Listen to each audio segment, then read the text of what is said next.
दोस्तों आज की कहानी है मुंबई की, जहाँ पर कल्याणी जी के घर के अंदर शादी का माहौल होता है। इनकी बड़ी बहन की जो बेटी है उसकी शादी है और इनके घर के अंदर बड़ा ही खुशियों का माहौल हुआ होता है। इनको शॉपिंग करने के लिए जाना होता है। कल्याणी जी का बैकग्राउंड ये है कि कल्याणी जी एक अच्छी खासी बिजनेसमैन थी, पास में अपार पैसा था। आज इनकी बहन की बेटी की जो शादी होने वाली है उसके लिए ये शॉपिंग करने के लिए जाने वाली थी। बहुत सारे कपड़े, बहुत सारी ज्वेलरी इनको खरीदना था। उसके लिए अपने ड्राइवर को बुलाती हैं, गाड़ी कर कर एक शोरूम पे जाती हैं। वहाँ पे सारी परचेज़िंग करने के बाद, जो भी उनकी ज़रूरत का सामान होता है शादी के लिए, वो सब परचेज़ करने के बाद वापस शोरूम के बाहर आती हैं, अपने ड्राइवर को फ़ोन मिलाती हैं। तो ड्राइवर को फ़ोन मिलाने के बाद इनका फ़ोन नहीं लग पाता। ये काफ़ी देर तक वहीं खड़ी रहती हैं, ट्राई करती हैं फ़ोन मिलाने की, लेकिन तब भी फ़ोन नहीं मिल पाता।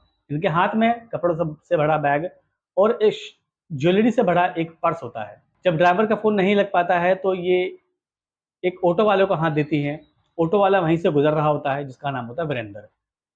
वीरेंद्र की अपना ऑटो नहीं होता है, इसका किराए का ऑटो होता है और 12 घंटे के लिए ये अपना किराए पे लेकर इस ऑटो को चलाया करता था। वीरेंद्र एक मिडिल क्लास फैमिली से, एक गरीब फैमिली से बिलॉन्ग करता है। इसके घर के अंदर एक बेटी और इसकी बीवी होती है। वीरेंद्र ऑटो वहाँ पर आके रुकता है। उस ऑटो के अंदर कल्याणी जी बैठती हैं।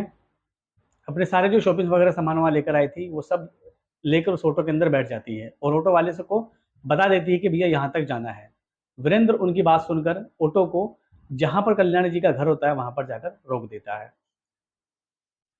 कल्याणी जी का एक फ़ोन आया हुआ होता है और उस फ़ोन से बात करते हुए वो सारा सामान उठाती हैं और उठाने के बाद जल्दीबाजी में ऑटो वाले को पैसा देती हैं और सीधा तुरंत अपने घर के अंदर चली जाती है। ऑटो वाला भी उनसे पैसे लेके तुरंत चला जाता है उनको छोड़कर। जब कल्याणी जी अपने घर में जाती है, तो घर में जाने के बाद सब सामान को वो देखती है, लेकिन एक सामान उसके अंदर नहीं होता, जिसको देखकर कल्याणी जी के होश उड़ जाते हैं। क्योंकि जो ज्वेलरी भरा बैग था, जिसके अंदर अब इस शादी में जाने के लिए जो उसने उपहार के लिए देने के लिए जो ज्वेलरी परचेज़ करी थी, वो वाला पर्स इसमें नहीं था।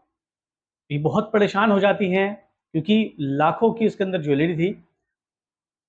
ध्यान लगाती हैं कि वो कहाँ पर छूट गया है, कहीं ऐसा तो नहीं कि शॉपिंग मॉल में छोड़ दिया हो, लेकिन उनको पूरा यकीन हो जाता है कि शॉपिंग मॉल में ये मैंने बैग नहीं छोड़ा।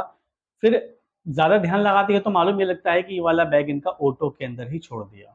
अब ना ऑटो वाले का नंबर होता है, ना ऑटो वाले का नाम, ना ऑटो वाले का पता।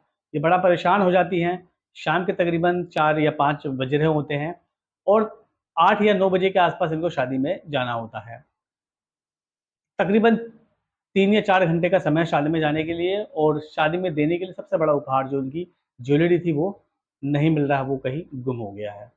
इसी उधेड़-बुन के अंदर बैठी हुई थी कि क्या करें, क्या ना करें, इतने में ये पुलिस को कंप्लेंट लिखवा देती हैं। लेकिन कंप्लेंट किसके खिलाफ लिखवाएँ? ना तो कोई नाम था, ना ऑटो वाले का नंबर था। बहरहाल अपने घर में आकर ये बैठ जाती हैं और सोचने लगती हैं कि क्या करा जाए और क्या नहीं करा जाए। इनके दिमाग के अंदर भई ये उधेड़-बुन चल रहा था, क्योंकि लाखों की ज्वेलरी थी उस पर्स के अंदर। इतने में एक इनके घर के बाहर एक बेल बजती है। ये परेशानी की हालत में जाती हैं, गेट खोलती हैं और गेट खोलने के बाद जो सामने देखती हैं कि वही ऑटो वाले वीरेंद्र खड़े हुए हैं। वीरेंद्र कहता है कि मैम, ये आपका एक पर्स था जो मेरे ऑटो के अंदर छूट गया था। दरअसल जब मैं आपको छोड़ के आगे बढ़ा तो मेरी वाइफ़ का फ़ोन आ गया था और उसने मुझे बताया था कि वापसी में आते हुए मैं बाज़ार से सब्जियाँ वग़ैरह ले आऊँ।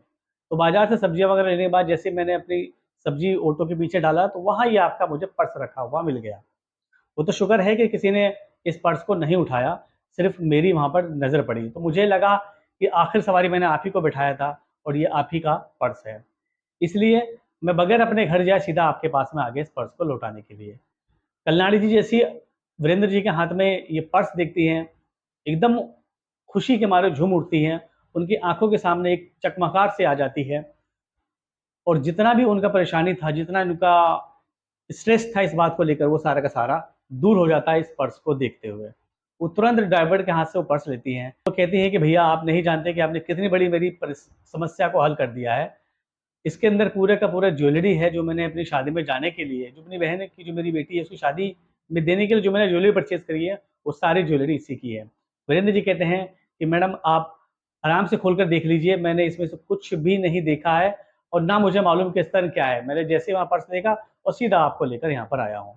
ये बात सुनकर कल्याणी जी इस ऑटो वाले वीरेंद्र की ईमानदारी से बड़ा प्रभावित होती हैं। बहुत खुश होती हैं, उसको अंदर बुलाती हैं, चाय पानी नाश्ता वगैरह उसको कराती हैं। फिर उससे पूछती हैं कि आपके घर में कौन कौन है। तो वीरेंद्र जी कहते हैं कि मैम मेरी एक बेटी है जो 8वीं क्लास के अंदर पढ़ती है और एक बीवी के साथ में मैं चाल में, जहाँ मैं किराए की मेरी झुग्गी झोपड़ी है, मैं वहाँ पर रहता हूँ।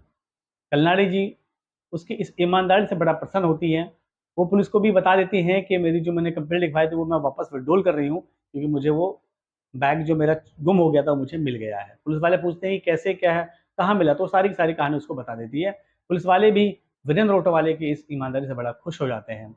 ये बात मीडिया में आती है, लोग भी वीरेंद्र की ईमानदारी की तारीफ करने लगते हैं।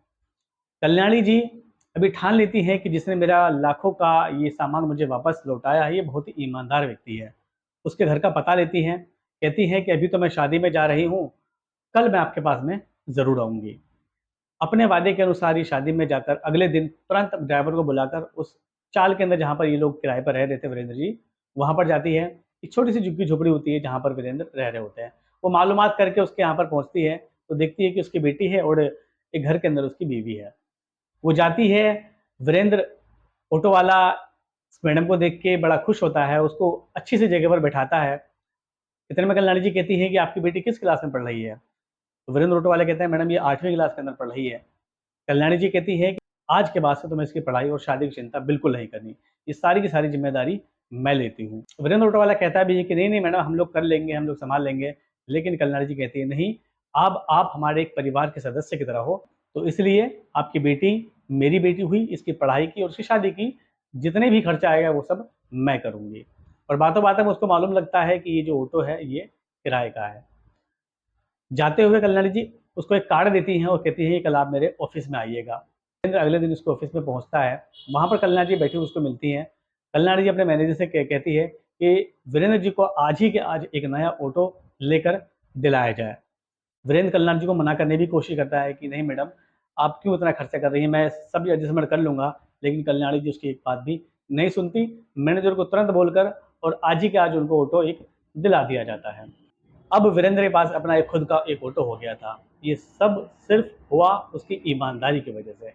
इस ईमानदारी ने वीरेंद्र की ज़िंदगी ही बदल के रख दी। दोस्तों अगर व्यक्ति ईमानदार होता है, तो उसकी ईमानदारी कहीं न कहीं रंग ला ही देती है, उसकी ज़िंदगी सँवार ही देती है, जैसा कि इस कहानी के अंदर वीरेंद्र ऑटो वाले के साथ में हुआ। आपकी इस कहानी को लेकर और वीरेंद्र जी ने जो करा उसको लेकर क्या राय है कमेंट में ज़रूर बताइएगा। मिलते हैं अगली नई वीडियो में अगली नई कहानी के